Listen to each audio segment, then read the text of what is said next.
Hello, my Bill. Hello, my Bill 1000 Nation. How's everyone doing today? Hopefully, everyone's having a great day. If not, I hope it gets better from here. We are back with another Mr. Nightmare. This one is titled Three Disturbing True Easter Horror Stories. And I just want to go ahead and say in today's video again, I said it in yesterday's video, but I do apologize for the lack of videos over the past few days. I've been sick. I went to the hospital. Well, I went to the doctor. They said I had severe allergies, which I do have severe allergies. Then, about 2 or 3 days later, I felt like, ugh, an old crusty asshole. Went to the emergency room, and they said that I have walking pneumonia. Yay. I feel like shit. I feel like ass. I need to get these videos out, which is very stressful.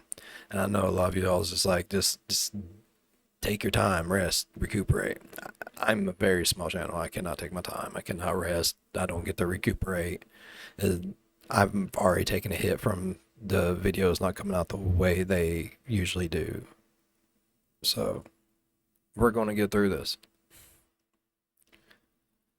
But yes, I feel like shit. I have walking pneumonia. My throat hurts. I just did a watcher video and my voice is already about ready to cut out on me. Can't even wear my glasses. I know. I'm not wearing my glasses. I can't. It hurts my head. But we're getting there. We're getting there. I'm excited to get into this video. Hopefully you guys are excited as I am. If you are, please go ahead. Turn them lights down low. Put on something comfy. Cup of something special. Let's get spooky. And scared of Easter.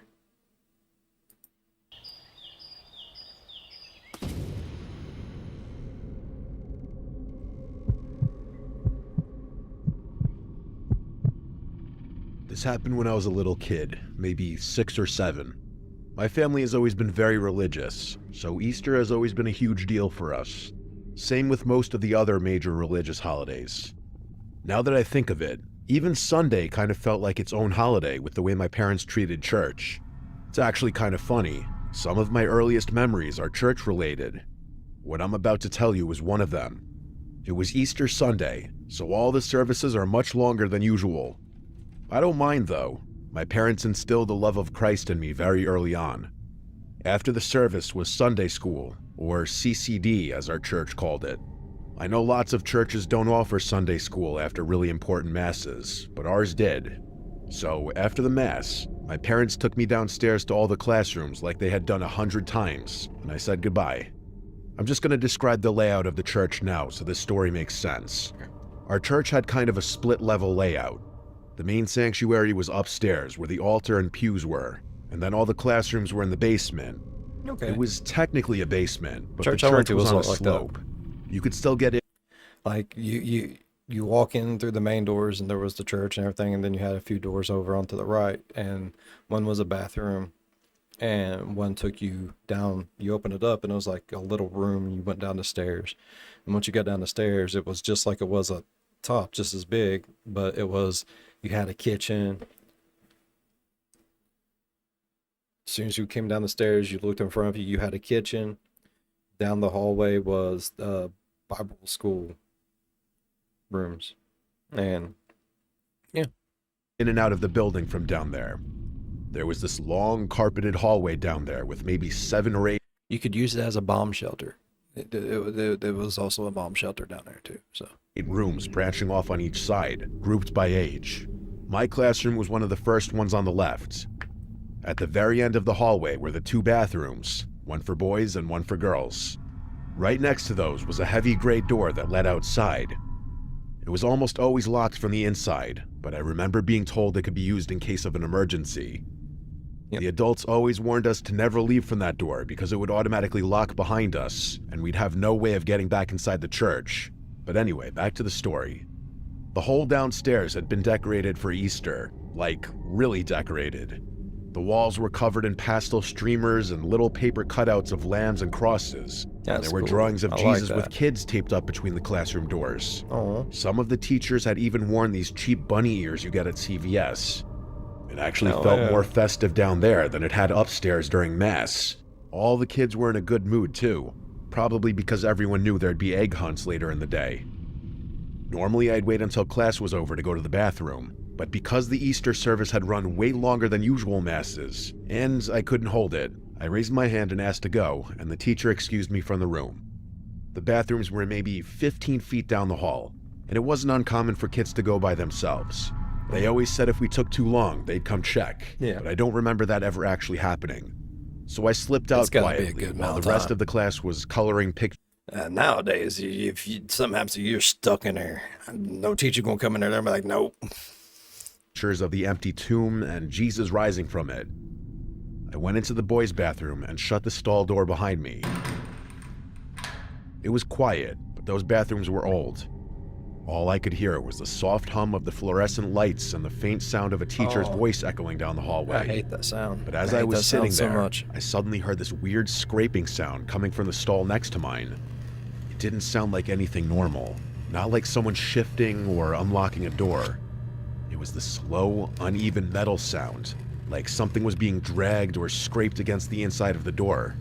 Not loud, but sharp. I don't remember being scared. I was mostly just confused. At first, I thought it was another kid, so I kept quiet and finished up my business. As I was washing my hands, though, I looked into the mirror and saw that stall door opening slowly. But instead of another kid stepping out, it was a grown man wearing an Easter bunny costume. I remember the way the ears flopped forward a little and how the suit looked off. It was kind of saggy and stained in places, like it hadn't been washed ever. The fur was more of a grayish white than a bright white, and one of the eyes on the head looked like it had been sewn back on crooked. But the thing is, I don't remember being scared when I saw him. Not then. You're at church. Like I said, I was pretty young, and When you're at church, you don't usually feel scared because it's church. You don't think nothing bad can happen to you there. It can. But you're a kid and you don't realize that. in my mind, this was just the Easter bunny making a surprise visit. I actually smiled when I turned around. I think I even said something like, "Hi." He didn't say anything at first, just stood there halfway out of the stall, staring at me. His head was tilted slightly, and he didn't move.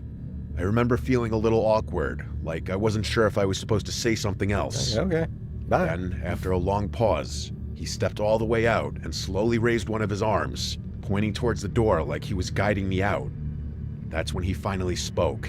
His voice was muffled behind the costume, but I still remember the exact words. He said, "You're the lucky chosen child. I have a gift for you, outside." I didn't even hesitate. I was excited, like genuinely thrilled at the idea that I'd You're been a picked for kid. some kind of special Easter surprise. I think the fact that this was happening in my church gave me a false sense of security or something. I pushed open the big gray door without thinking twice, not even remembering that it was supposed to stay locked. The Easter bunny followed right behind, not saying anything else. He started walking across the pavement toward the far corner of the church parking lot. There was a car parked back there, mostly hidden from view by the dumpster and a few scraggly bushes. I remember thinking it was weird that he had parked so far away, and that he didn't even have a basket of candy or anything. At one point, he started holding my hand. We were maybe halfway across the lot when I saw it. A second Easter bunny stepping out from a car he was leading me to. At first, I just stopped walking. My little brain didn't know what to make of it. I remember looking back and forth between the two of them, completely confused. I hadn't seen that car earlier, and now there were two Easter bunnies? Something about it didn't feel magical anymore. It just felt wrong. To this day, Because of I've always the thought of what Easter happened next as an act of God. One of the teachers, I think her name was Miss Sabrina, just happened to be walking around the church, maybe heading out to prep for the egg hunt or check on something outside. She looked over at the parking lot right as I was being led over to the car. I'll never forget the sound she made. I've never heard a more terrifying scream in my life. The man in the costume immediately let go of my hand and bolted for the car, and without thinking, I took off running in the opposite direction toward Miss Sabrina. Once I was safe in her arms, I turned my head just in time to catch a glimpse of the car, which was now speeding out of the parking lot. I'm not 100% positive, but I'm pretty sure I saw another kid in the back seat of that car. Miss Sabrina wasn't even looking, but I told her what I had seen and she took me seriously. The next few hours are a little blurry. Miss Sabrina alerted the other adults right away, and police eventually made me tell them what happened. They asked about the kid I said I saw in the back seat, and I did my best to describe him, even though I had only seen him for like a split second, and I wasn't even sure if my mind was playing tricks on me or not. My parents were the most upset, and for good reason. I think my mom cried for an hour straight after we went home. The police followed up with the church, but nothing ever came of it. There were no missing children in the area, so the police didn't really have anything to work on. The running theory was that whoever had been in that costume somehow had a key to the back door and just sat in the bathroom waiting for a kid to use it. And by sheer misfortune, that kid had been me. I still find the whole thing deeply unsettling. Whoever had done that must have been familiar with the church's layout. Otherwise, they wouldn't have known where to park or wait, or even how to get away with it all. Oh, you know it had to be What someone scares from me the there. most is that I think there really was a kid in the backseat of that car. It's hard for an Easter to come and go without me thinking about this experience. But if I'm not mistaken, we've actually heard this story before, but I don't know if it was Easter or not, but we have heard this exact story. Only thing's different is I think the costume might be different, and I don't remember if it was Easter.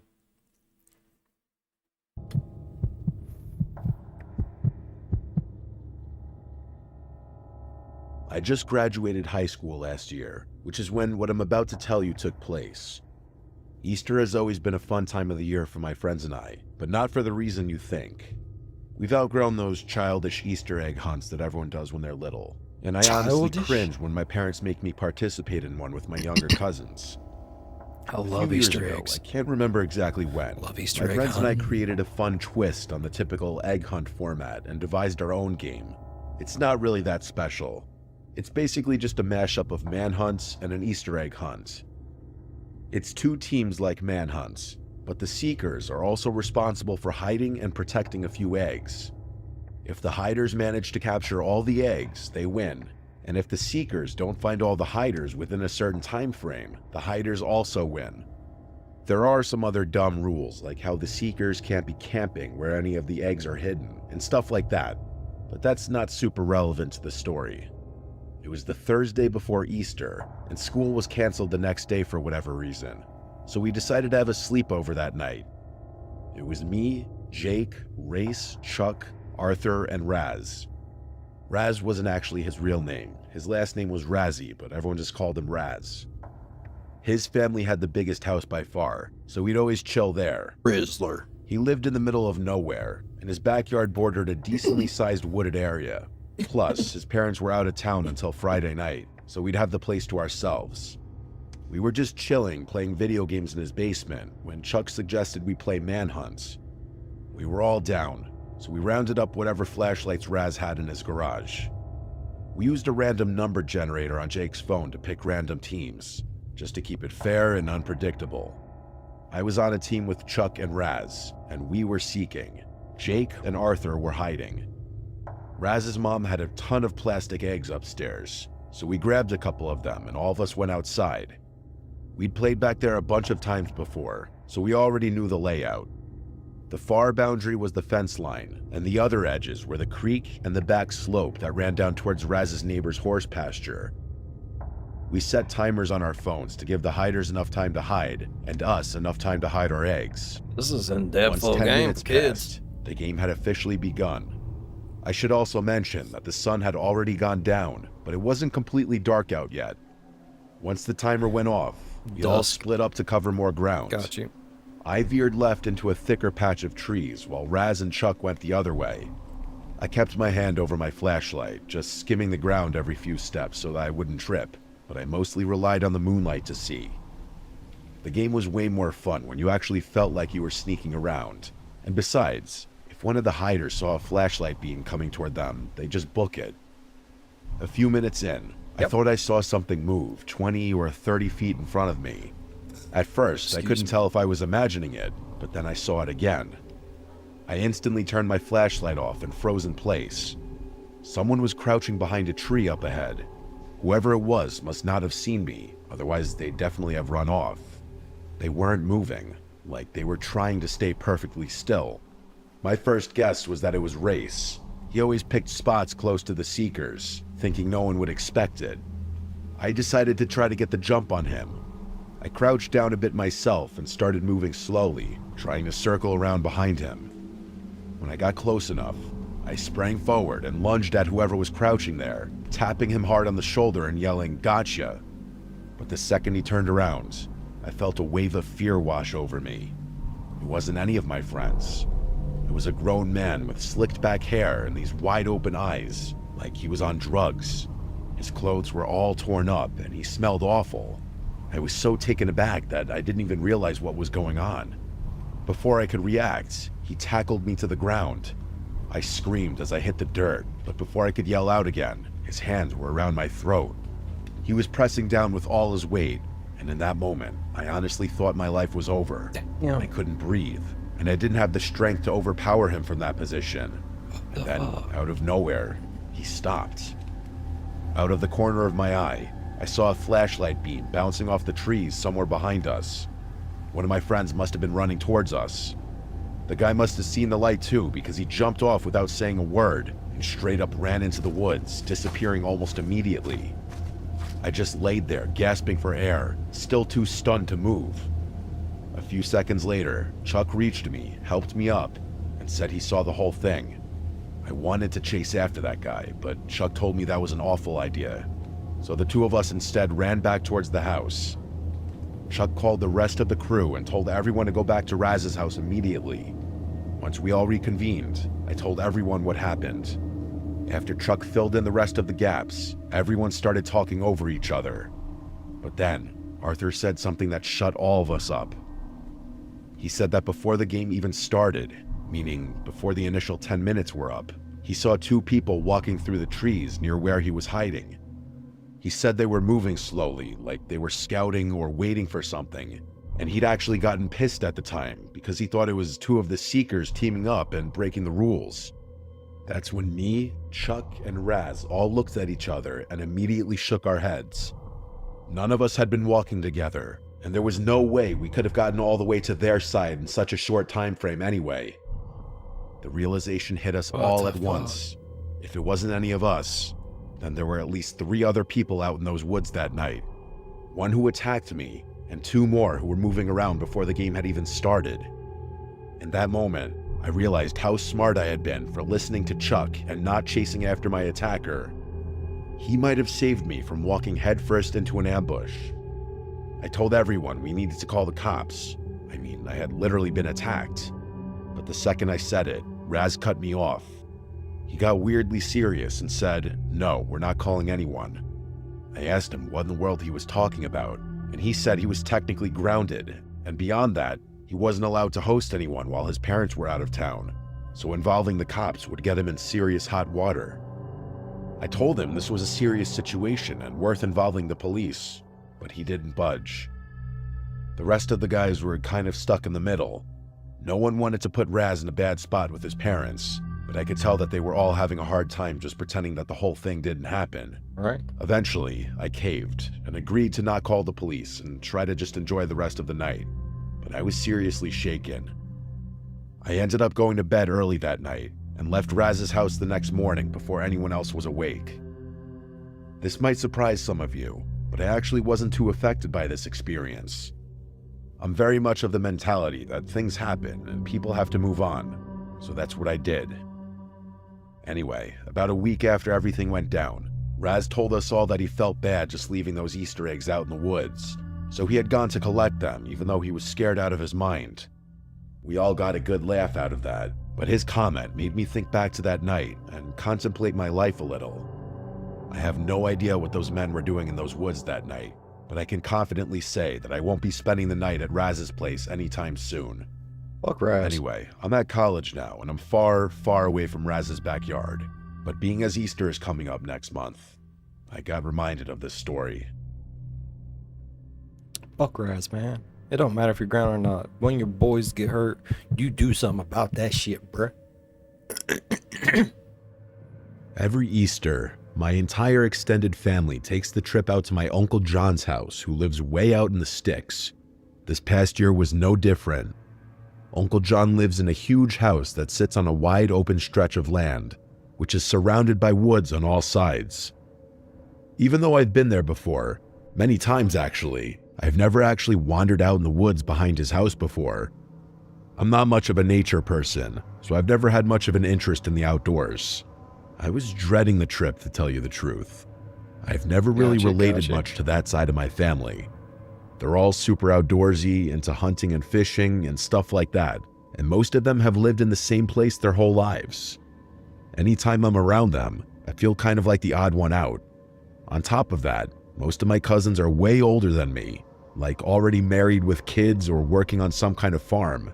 Damn. The only one even remotely close to my age is Kevin. He's a couple years older than me, and actually pretty chill. We always end up sticking together during these family trips just by default. He knows I don't really fit in with the rest of them, so he's usually good about keeping me company without making it weird. Anyway, we made the drive to Uncle John's late Friday night. I'm an only child, so it was just my parents and I in the car. I was exhausted from the drive, so I went to bed almost immediately. The next morning, Kevin and I spent a couple hours in Uncle John's basement playing pool table. Neither of us was any good, but it was better than sitting around upstairs. The house was already packed with relatives by then. You know what the usual holiday chaos is like. We mostly stayed downstairs, low-key avoiding it all. There wasn't a TV down there, so Kevin played some music off his phone, and the two of us talked about some dumb family drama not even worth mentioning here. While we played, Kevin kept going on about the woods behind Uncle John's house. He said they stretched out for miles, and that hardly anyone ever went far enough to see the cool stuff out there. He talked about how magical it felt and how beautiful the isolation was. I mostly just nodded along. Nature talk wasn't really my thing, but he clearly loved it.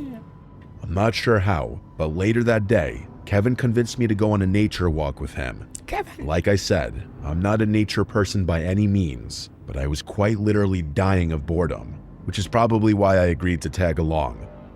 We obviously told Uncle John where we were going. He's a really nice guy and always lets us younger people do what we want, a mentality I wish my own parents shared. Kevin took the lead once we got outside, cutting across the backyard and into the tree line like he'd done it 100 times before, which, knowing him, he probably had. The woods were thick, but not totally wild. There was a kind of natural path that Kevin was following. It wasn't late in the day, so I wasn't super worried about the sun setting. But the deeper we went, the more I started to wonder how we were going to find our way back. After about 20 minutes of walking, I asked Kevin if he was sure he knew where we were, and he just laughed. He told me he knew these woods like the back of his hand, and that he'd been exploring them since he was a kid. We'd been walking for maybe another 20 minutes when we both stopped at the same time. From somewhere up ahead, we heard this loud thunk, like something heavy slamming into wood. It didn't sound like an animal or someone stepping on a branch. It was reoccurring, like a pause, then another hit, then another pause and another hit. It sounded like a hammer or mallet being driven against a tree. That's the best way I can describe it. Kevin looked at me, and I could tell he was trying to figure it out too. That sound didn't sound too close, but it was loud enough to be clear. He told me it wasn't out of the realm of possibility that a hunter was wandering around in there, but even so, he definitely looked a little startled. Eventually, the sound stopped. I asked if he wanted to turn back, but he shook his head. I could tell he was curious now, and I'll admit I was kind of too. So we kept walking the direction we thought the sound had come from, both on high alert. We'd only been walking for a few more minutes when Kevin suddenly stopped and held his arm out in front of me. I froze, thinking maybe he'd seen someone in front of us, but then he pointed up into the trees. At first, I didn't understand what I was seeing, but then it hit me. There were 3 upside-down crosses nailed into 3 adjacent trees, way higher up than anyone could have reached without a ladder. Easily 15, maybe 20 feet off the ground. Before we could even turn to leave, I saw movement out of the corner of my eye. I whipped my head around, and to my horror, there was a person standing there. He was dressed like a lumberjack with a thick beard and a very dark stare. Kevin stepped in front of me, partially shielding me from the guy's view. He stared at me specifically and said, "You shouldn't be here." Kevin immediately apologized to the guy and told him we were just leaving, which is actually what we did. That guy didn't move as we left. He just stared us down as we walked back the way we had come. I could feel my hands shaking. We walked back the whole way in silence, and I've never experienced a more tense moment in my life. The two of us kept turning around, trying to make sure we weren't being followed, but there was no way to tell for sure. When we finally made it back to the house, we told Uncle John first thing. Oh, yeah. Like I said, he's a friendly guy and he knows all his neighbors, so I got a sick feeling in my stomach when he said no one he knew matched our description of the guy in the woods. He asked us a bunch of times if we had been followed, and we told him no. There wasn't much else for any of us to do. Someone floated the idea of arming up and sweeping the woods, but Uncle John wanted to avoid confrontation and didn't want to lead anyone to his house. So Kevin and I went back downstairs to chill, and the rest of our relatives went back to whatever they'd been doing, likely planning for the Easter festivities. That whole encounter messed with my head way more than I let on. I ended up going to bed pretty early that night, just to get my mind off of it. But because of that, I woke up way earlier than usual. Like, way earlier.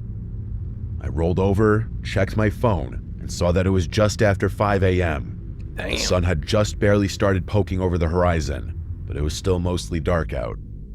I tried to go back to sleep, but I couldn't, so I just decided to get an early start to my day. Uncle John has a study on the 3rd floor of his house, so I decided to go up there and see if there were any interesting books to read. Uncle John's study has this big old window that overlooks the entire backyard. As I walked past it, something caught my eye. There was a very faint, flickering glow coming from the edge of the woods. It looked like the pulsing light of a small fire, not a flashlight or anything that bright. I stood there for a good 30 seconds just staring at it, trying to make sense of what I was seeing. Curiosity got the better of me, and I needed to know what I was looking at. So I went downstairs and stepped out onto the back deck. When I realized what I was looking at, I had to literally fight back a scream. There were at least 3 figures standing just past the edge of the woods, each holding a small torch. They weren't walking or moving around. They were just standing there, facing the house, facing me. I ran straight to Uncle John's room and woke him up, telling him what I saw. Without any questions, he grabbed his rifle, threw on a pair of pants, and told me to stay inside. He marched out onto the back deck and scanned the yard while I watched from the doorway. By that time, though, those people had retreated back into the woods. Without hesitation, he aimed his rifle up into the air and fired it 3 times. That woke up the whole house, and the next 20 minutes or so was complete chaos. I'll just tell you that I can't think of a worse way to spend an Easter morning. The whole holiday was kind of ruined after that, and everyone was on edge for the entire day. Eventually, it came time for my parents and I to leave, and I can't say I was upset about it. This was like 9 months ago, and Uncle John has since told us that he hasn't seen or experienced anything strange. Thank God for that. Still though, I would hate to be living in that house, knowing there are psychos lurking somewhere nearby. I'll send an update should Uncle John tell us anything of note. I hope there ain't no update for your all's sake. Oh, jeez, Mr. Nightmare. Thank God I wait until after Easter to play this one. Oh, my Lord. Alright, I really enjoyed today's video. Hopefully you guys enjoyed today's video as much as I did. If you did, please go down there and leave a thumbs up. It really does help the channel grow. While you're down there, if you want, go on over, slap that subscribe button, become part of the B5 Nation. We do some crazy stuff here. If you want to know when that crazy stuff happens, ding that ding that bell and turn on all notifications. As always, be good to one another. I'll see you in the next one. Bye-bye. Dang. Yeah, Easter would have definitely been ruined. Fuck all that shit.